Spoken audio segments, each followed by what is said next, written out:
There are those that just want to be left alone, and those that just won't leave them alone. Which one are you? The Ernest Hancock Show.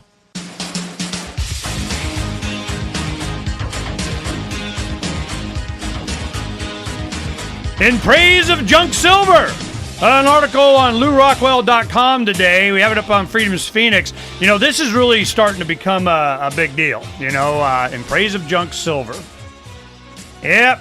You know, I just found out about junk silver a year or two ago, and I started accumulating it. And the reason is because 90% of pre-65, 64 and earlier silver coins, dimes, quarters, half dollars, they're 90% silver.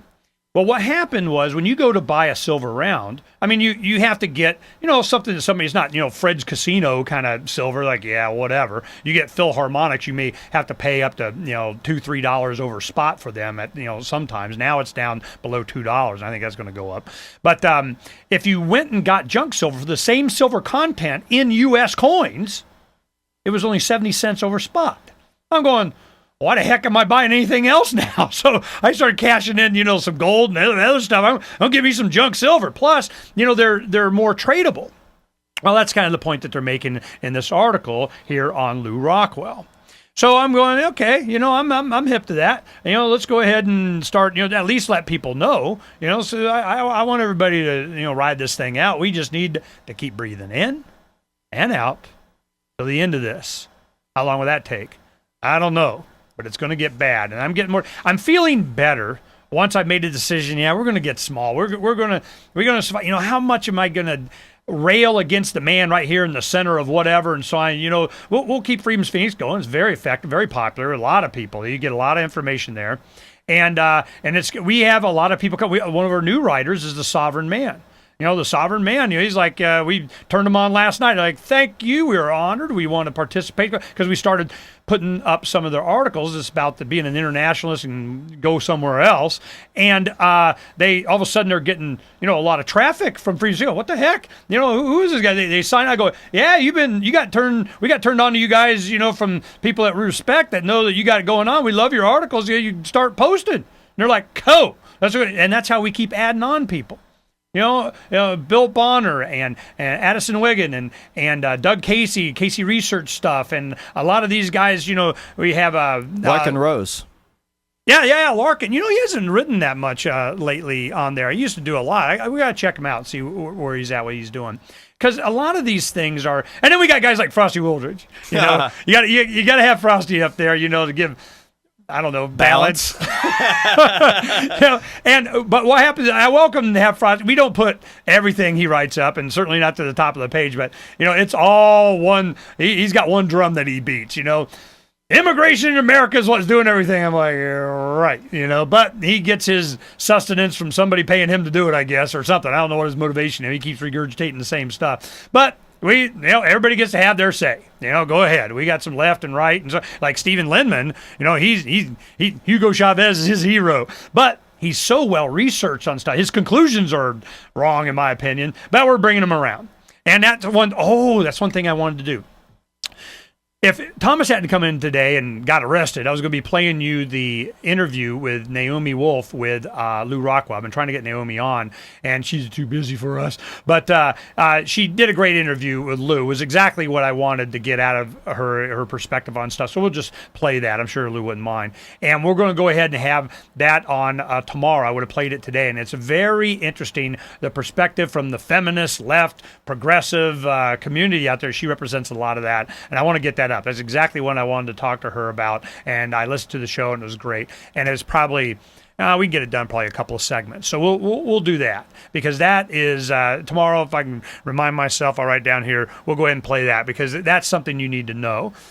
There are a lot of people coming around our thinking, and it's because, and you could see it last night in this GOP haven of, and all of a sudden it's just all this libertarian thing. They're a lot of the people that didn't know, they're going, wow, well, that's one thing that Thomas wanted to make sure we talked about.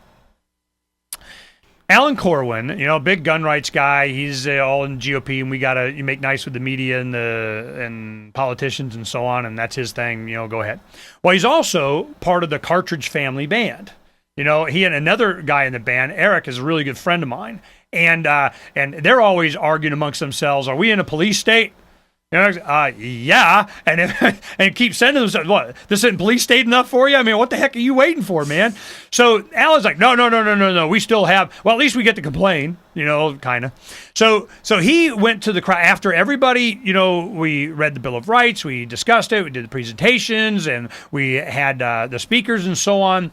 Then Alan gets up and he goes, "All right, so now we're going to discuss where are we on a 1 to 10."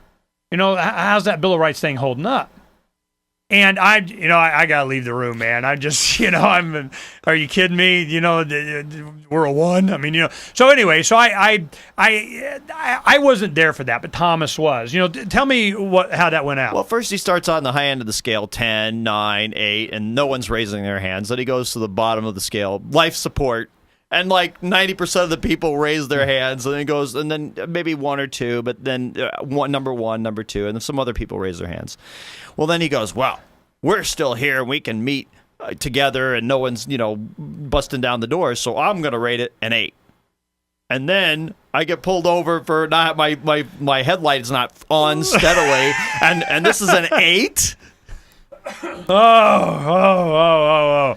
All right. So what was Alan's reasoning? Did he give any for giving because we can still meet here peacefully. No one's breaking down the doors is what his example was. I remember Freedom Summit 03, 04, around in there. We had Ben Sopranowitz. He's a Las Vegas Review-Journal editor. And he wrote the book, Send in the Waco Killers, and excellent book, by the way, the Ballad of Carl Draga, and the Black Arrow novel, and so on.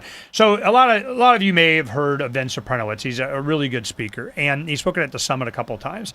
And one time, I remember one thing that he said. He goes, at least will we be looking years in a decade from now when we think about as bad as it is now, the good old days when we used to be able to complain. Well, maybe that's kind of where Alan is. We're still able to complain about all the abuses of it. I mean, it's not stopping the abuses, but we're complaining about it. Okay, that's one way to look at it. The other thing that Vin did one year, I remember this, it was really good. He was talking about the Libertarian Party, about politics in general and so on. And he was talking about the cargo cult mentality. And this is a good story. In World War II, the British went and I think along with the United States did a lot of these islands in the Pacific. And the British had control over this one island that they used for airstrip and whatever. Well, they had some indigenous people there. And they hadn't seen any, as far as they're concerned, this big silver bird that comes and lands on their island and then disgorges all these goodies and everything. They're like, cool, man. Our life has just improved. We got all kinds of goodies, Nick. We'll go pick through their garbage, man. They think this thing is good. World War II's over. Queen, was it whoever at the time? I can't remember. So you have the Prince, what's his name, and Queen whoever comes out of the plane goes and I bless thee and thank you and whatever and we're done and it's been real and boom, everybody pulls out and they leave. No more silver bird giving goodies. So what's the mentality on these people? They're going, we want the silver bird to come back. So what did they do? They recreated the nest. Out of bamboo, they made these control towers, and they cleared a landing strip, and they put this, looked like a Cessna plane, one of these high-wing planes, single-engine plane. They built it out of bamboo. There's like a duck blind, they're trying to attract the silver bird again. So these were called cargo cults. It was like its own religion. We need to bring the silver bird back. Give us the goodies. And entire generations grow up with this thing. You have children. You have children's children. They get into this cargo cult. And he used that to describe, the Libertarian Party and politics like this in general. He's going, look, you just keep building, this duck blind. You keep building, if we lay out there, we'll attract the freedom bird. Will come again if we just kind of create the, what are you thinking? You don't even understand what's going on. You just think if you create a nice nest, you have all of this thought process about we're going to attract the silver bird with just appearances. You don't really understand what's happening.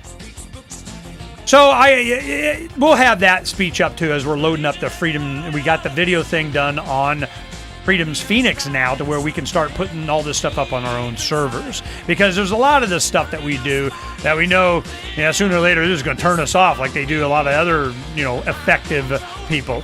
Well, we keep all this stuff archived. We got backup of backups and hard DVD backups of the backup, because we know, because we're effective, they're going to come after us. We don't want that to be able to happen. We got a lot invested in this.